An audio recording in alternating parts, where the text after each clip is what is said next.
Dear brothers and sisters, this Ramadan, I have a challenge for yourself and for me. I want you to wake up every single morning in Ramadan and not just make dua for your brothers and sisters in Gaza and try to appreciate the blessings that you have. I want you to wake up every single day of Ramadan, 29 or 30 days. And after you praise Allah subhanahu wa ta'ala, الَّذِي أَحْيَانَا بَعْدَ مَا أَمَاتَنَا, the one who gave us life after death, I want you to say, what if I just woke up in Rafah?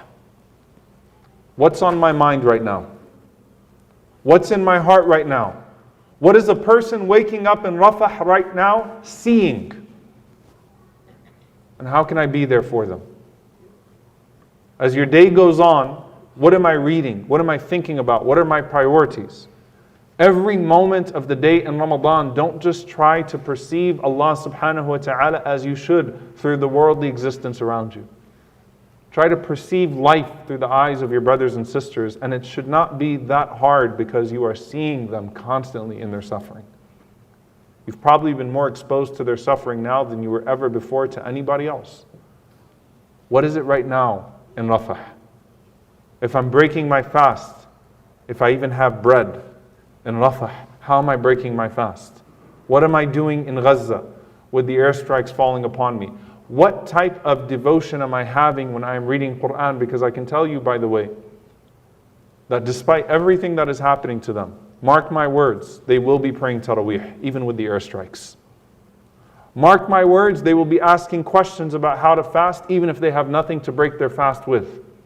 Mark my words, they are thinking about how to find Laylatul Qadr, even though they don't know if they're going to live to see another night. And none of us truly know. But with death so imminent, they're still thinking about catching Laylatul Qadr. You are going to see the images of ibadah, of worship coming out of Gaza. This will be a different Ramadan for them, and it has to be a different Ramadan for us too.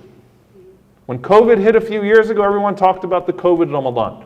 And how do you find Ramadan in your house without the community spirit? This time, I'm telling you to find Ramadan with an ummah that is so overwhelmingly in pain that it is in the emergency room. How are you finding Ramadan in the ER right now as an ummah? You've got to think about it differently.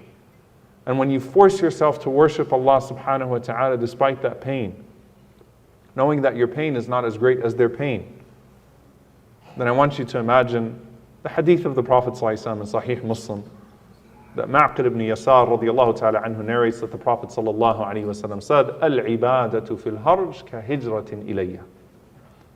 To worship Allah subhanahu wa ta'ala in hard times is like making hijrah to me, is like migrating to me.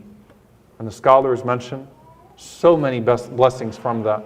The first one being لِكَثْرَةِ الثَّوَابِ, because the good deeds are more when you worship Allah subhanahu wa ta'ala through pain.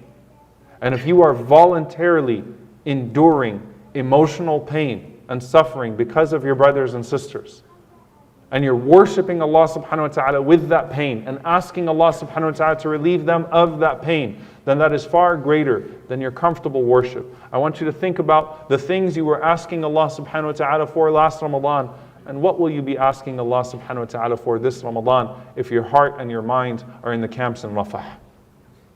What are your priorities in your dua this Ramadan? And shouldn't your du'as provoke more tears this year than your du'as did last year?